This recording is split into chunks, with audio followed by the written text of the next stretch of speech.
Hello friends, welcome to my channel. இன்றைக்கி நம்ம சூப்பரான ஒரு குழம்பு ரெசிபி தான் பார்க்க போகிறோம். இந்த குழம்பு ஒரு தடவை செஞ்சு வச்சுக்கிட்டிங்கன்னா 3 மாதம் வரைக்கும் கெட்டு போகாமல் இருக்கும். சூடான சாதம், இட்லி, சப்பாத்தி, தோசை கூட சாப்பிடும்போது ரொம்பவே நல்லாயிருக்கும். இந்த குழம்பு ஆன்லைனில் ரொம்ப அதிக அளவில் சேல் ஆகிட்டுருக்கு. பூண்டு மிளகு குழம்புனாலே தெரியாதவங்க யாருமே இருக்க முடியாது. அந்த குழம்பு தான் நம்ம இன்றைக்கி வீட்டில் செய்ய போகிறோம். அது எப்படி செய்கிறதுன்னு பார்க்கலாமா? வாங்க. இந்த குழம்பு செய்கிறதுக்கு முதல்ல புளியை ஊற வச்சுக்கலாம். சின்ன லெமன் சைஸில் புளி எடுத்துகிட்டு சுடு தண்ணியில் ஊற வச்சுருங்க. நீங்கள் நார்மல் வாட்டர் கூட சேர்த்து ஊற வச்சுக்கலாம். இது நல்லா ஊறிட்டுருக்கட்டும். அதுக்குள்ளே நம்ம இந்த குழம்புக்கு மசாலா ரெடி பண்ணிடலாம். ஒரு கடாய் வச்சுட்டு அதில் 3 டேபிள் ஸ்பூன் நல்லெண்ணெய் சேர்த்துக்குங்க. இந்த குழம்பு நீங்கள் ரொம்ப நாள் ஸ்டோர் பண்ணி வைக்கிறீங்கன்னா நல்லெண்ணெய் சேர்த்தா தான் அது கெட்டு போகாமல் இருக்கும். டேஸ்ட்டும் ரொம்பவே நல்லாயிருக்கும். கொஞ்சமாக செய்கிறீங்கன்னா மற்ற எண்ணெயை கூட நீங்கள் யூஸ் பண்ணிக்கலாம். எண்ணெய் சூடானதும் அடுப்பு லோ ஃப்ளேமில் வச்சுட்டு 2 டேபிள் ஸ்பூன் கொத்தமல்லி விதையை சேர்த்துக்குங்க. இது கூட 2 டீஸ்பூன் மிளகு சேர்த்துக்குங்க. 1 டீஸ்பூன் கடலைப்பருப்பு, 1 டீஸ்பூன் ஜீரகம் சேர்த்துக்குங்க. சாப்பாட்டுக்கு யூஸ் பண்ணுற புழுங்கல் அரிசி 1 டீஸ்பூன் சேர்த்துக்குங்க.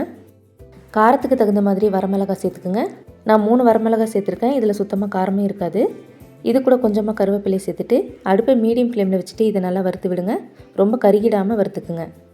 நம்ம மறுபடியும் இதில் குழம்பு மிளகாய் தூள், வரமிளகாய் சேர்க்க போகிறோம். அதனால் அதுக்கு தகுந்த மாதிரி மிளகாய் சேர்த்துக்குங்க.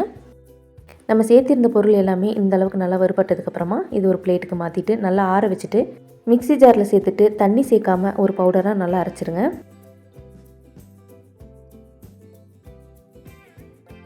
அதே கடாயில் உங்களுக்கு எவ்வளவு நல்லெண்ணெய் வேணுமோ அந்த அளவுக்கு நீங்கள் சேர்த்துக்குங்க. நான் இன்றைக்கி கொஞ்சம் அதிகமாகவே சேர்த்துக்க போகிறேன். எண்ணெய் சூடானதும் 1/2 டீஸ்பூன் கடுகு சேர்த்துக்குங்க. 1/4 டீஸ்பூன் வெந்தயம் சேர்த்துக்குங்க. கொஞ்சமாக கருவேப்பிலை, 2 வரமிளகாய் கட் பண்ணி சேர்த்துக்குங்க. நான் 100 கிராம் பூண்டு சேர்த்துருக்கேன். உங்களுக்கு எவ்வளோ வேணுமோ நீங்கள் அந்தளவுக்கு சேர்த்துக்குங்க. சின்ன வெங்காயம் 50 கிராம் சேர்த்துருக்கேன். பூண்டை விட சின்ன வெங்காயம் கொஞ்சம் குறைவாக சேர்த்துக்குங்க. அடுப்பை மீடியம் ஃப்ளேம்லையும் ஹை ஃப்ளேம்லையும் மாற்றி வச்சு கோல்டன் ப்ரௌன் வர வரைக்கும் நல்லா வதக்கி விடுங்க.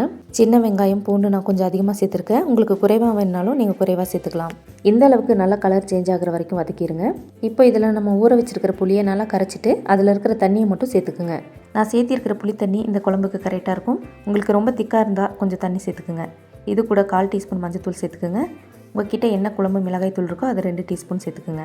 நம்ம அரைச்ச மசாலா 3 டேபிள் ஸ்பூன் சேர்த்துக்குங்க. இந்த மசாலா மீதி இருந்தால் கூட நீங்கள் ஸ்டோர் பண்ணி வச்சுட்டு புளிக்குழம்பு செய்யும் போது யூஸ் பண்ணிக்கலாம். இது கூட 1/4 டீஸ்பூன் பெருங்காயத்தூள் சேர்த்துக்குங்க. இதுக்கு தேவையான அளவு உப்பு சேர்த்துட்டு நல்லா கலந்து விடுங்க. என்கிட்ட கட்டி பெருங்காயம் இல்லாதனால நான் பெருங்காயத்தூள் சேர்த்துருக்கேன். உங்ககிட்ட இருந்தால் ஒரு சின்ன துண்டு மசாலா வறுக்கும் போது அது கூட சேர்த்து வறுத்துக்குங்க. நல்லா கலந்து விட்டதுக்கப்புறமா உப்பு காரம் செக் பண்ணிவிட்டு தேவைப்பட்டால் இந்த டைமில் சேர்த்துக்குங்க. இப்போ இந்த குழம்பை நம்ம நல்லா கொதிக்க வைக்கணும். அடுப்பை லோ ஃப்ளேமில் வச்சுட்டு மூடி போட்டு மூடிடுங்க. குழம்பு நல்லா கொதித்து மேலே நல்லா எண்ணெய் மிதந்து வரணும். அது வரைக்கும் கொதிக்க விடுங்க. இது அப்படியே இருக்கட்டும். குழம்பு இந்த அளவுக்கு திக்காகி மேலே எண்ணெய் நல்லா பிரிஞ்சு வந்திருக்கு பாருங்கள். இந்த மாதிரி இருக்கணும். இந்த மாதிரி நம்ம வேக வைக்கும் போது 3 மாதம் வரைக்கும் இந்த குழம்பு கெட்டு போகாமல் இருக்கும். குழம்பு இந்த அளவுக்கு திக்காக இருக்கணும். ரொம்ப தண்ணியாகவும் இருக்கக்கூடாது, ரொம்ப திக்காகவும் இருக்கக்கூடாது. இதுதான் கரெக்டான பக்குவம்.